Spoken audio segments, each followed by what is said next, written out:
Hello everyone, thank you for joining me in today's presentation on Navigate Hydrographic. My name's Dylan Colson, I'm the Director of Navigate. I hope you're enjoying the World Hydrography Day event in Fiji and sorry I couldn't be there with you today.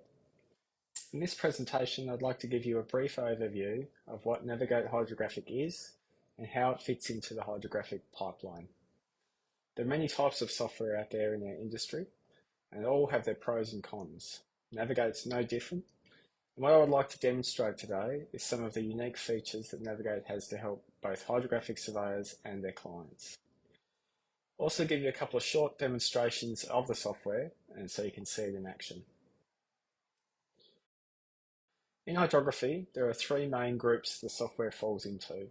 First is the acquiring of the data, second in the data processing or cleaning, and thirdly in the products that are generated from that clean data set. Navigate sits in that final category, acting both as a tool for the hydrographer to analyse the data, a tool for the client to make informed decisions with, and an interface between the two. Navigate sits in a unique position in the market because it takes elements of three delivery mechanisms and brings the benefits of all three into a very easy to use package. Those three elements are the hydrographic chart, 3D visualization software, such as Google Earth, and GIS software.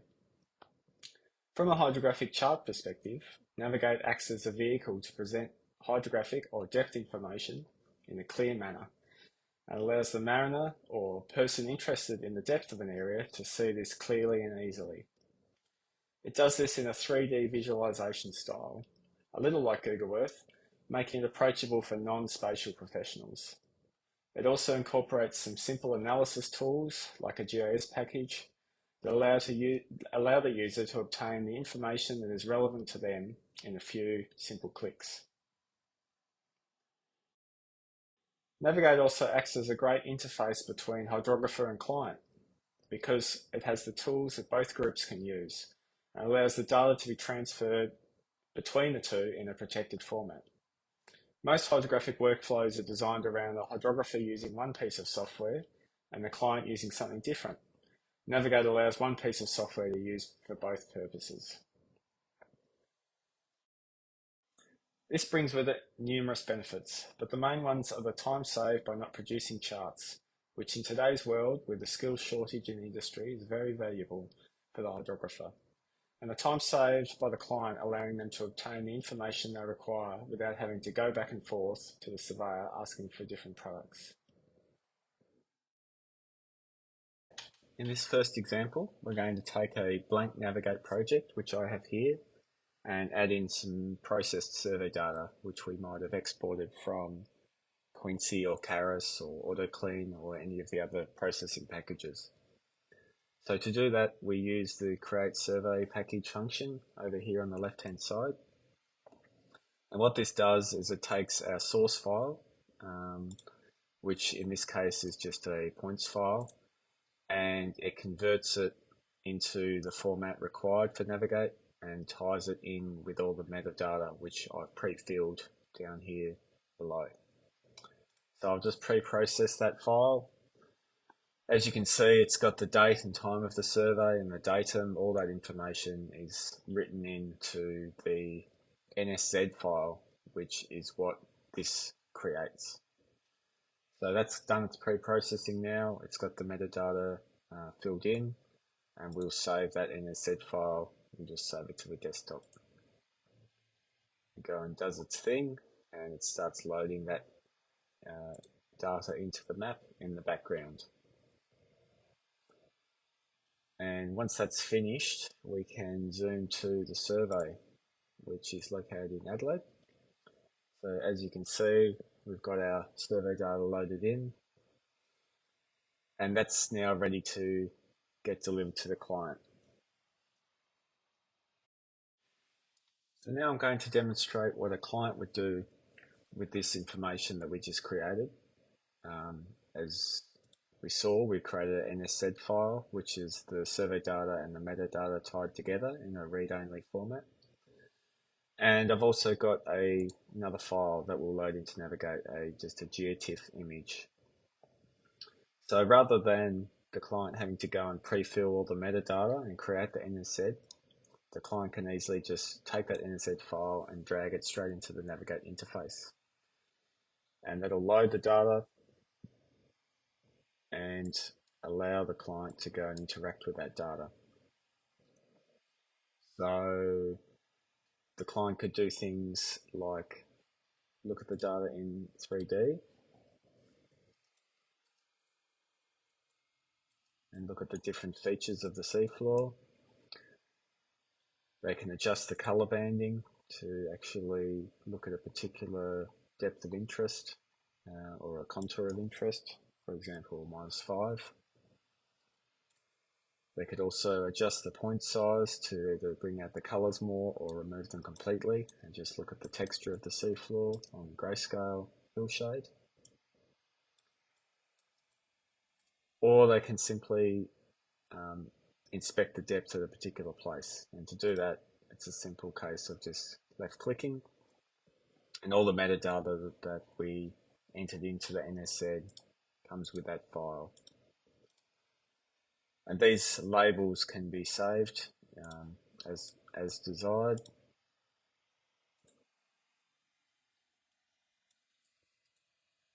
And it allows the client to interact with the data that way. We can also load in other different types of data. So for example, the geotiff that I saved before. So this is just a seafloor classification geotiff. It normally picks up the datum. We'll just add that image in. I'll just turn off the survey data and you can see what I'm talking about. And we've got this white border around the outside which we might want to get rid of. So I'll just go ahead and get rid of that.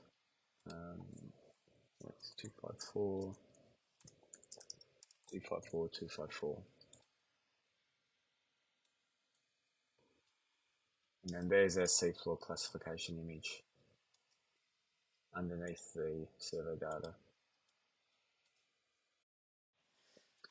So in this way, Navigate can be used as a tool to deliver all of the deliverables for a project, not just bathy, but seafloor classification, side scan mosaics, or a backscatter mosaic.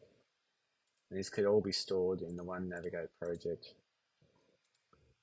for analysis. Now we're going to see an example of what we can do with Navigate when we load in more than one survey into a project. So here we are in the Port of Brisbane.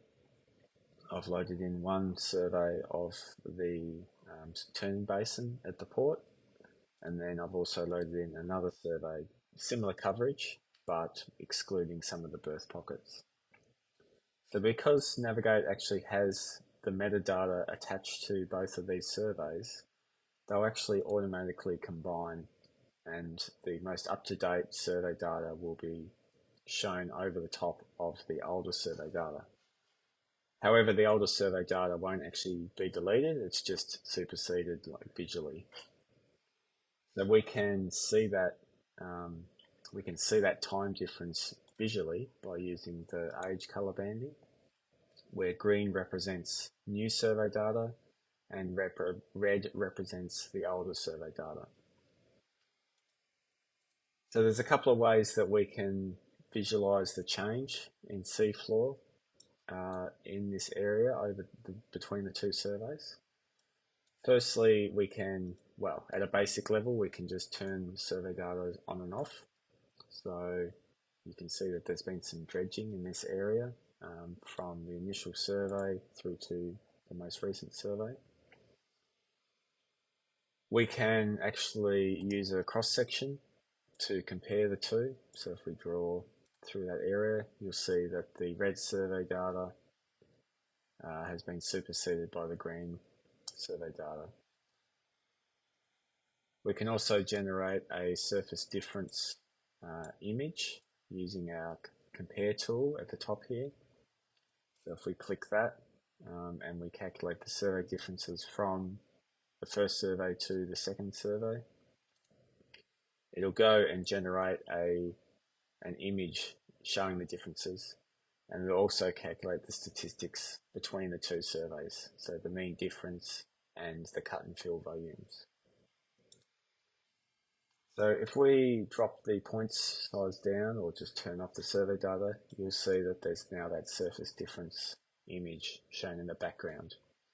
And this shows areas where blue represents where the seafloors become deeper, yellow and red shows where it's become shallower, and green where it shows where there has been minimal change. One of the main aspects of Navigate is not just looking at survey data by itself, but actually comparing survey data with a design file.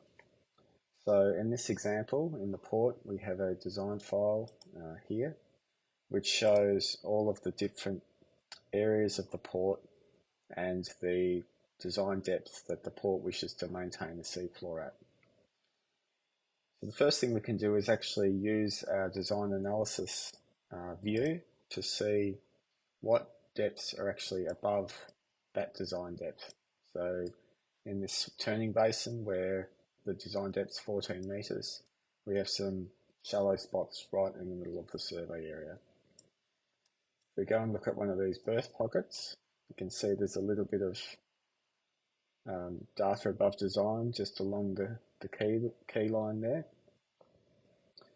And what we can actually do is identify what the shallowest depth is within one of these design areas by selecting this design area using Navigate, and that'll go through and calculate the shallowest point within that berth pocket. It'll also go and generate volumes automatically within that berth pocket. So we can see that in this particular berth 3, there is 54 cubic metres above design in that area. So it gives the port user an idea of how much dredging might be required to get that berth pocket to design. We saw before the cross-section tool. The cross-section tool also incorporates design depths. So in this area, the black line represents the design. And we can see in this case that all of the survey depth, all the survey is below design, but we might be interested in adjusting the design to see how much volume might need to be dredged in that particular area in a hypothetical scenario.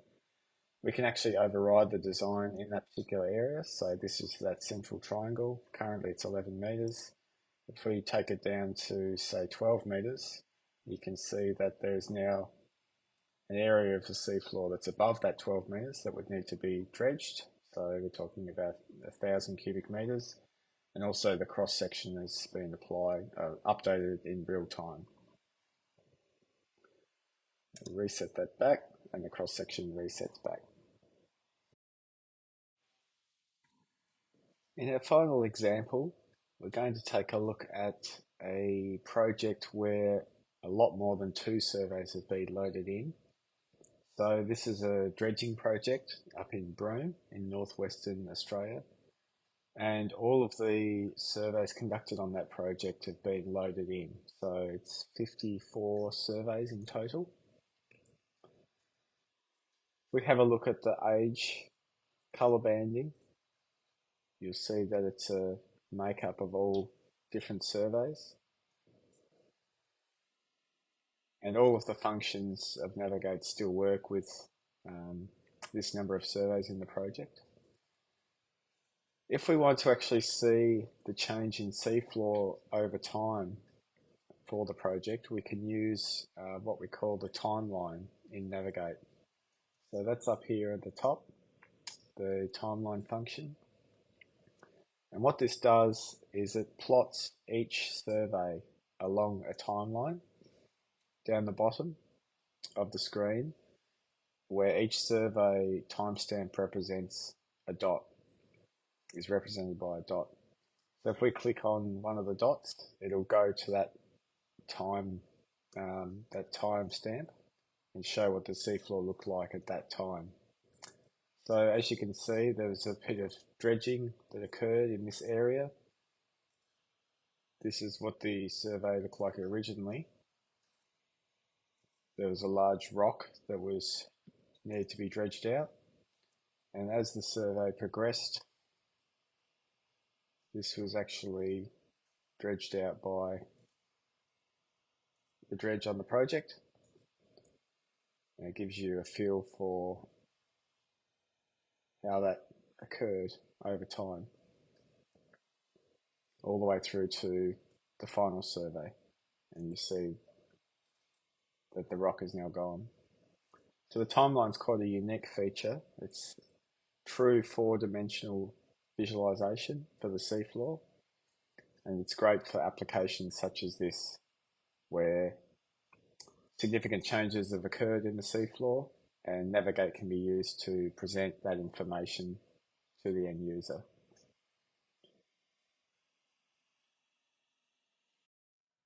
That brings me to the end of the demonstration part of the presentation.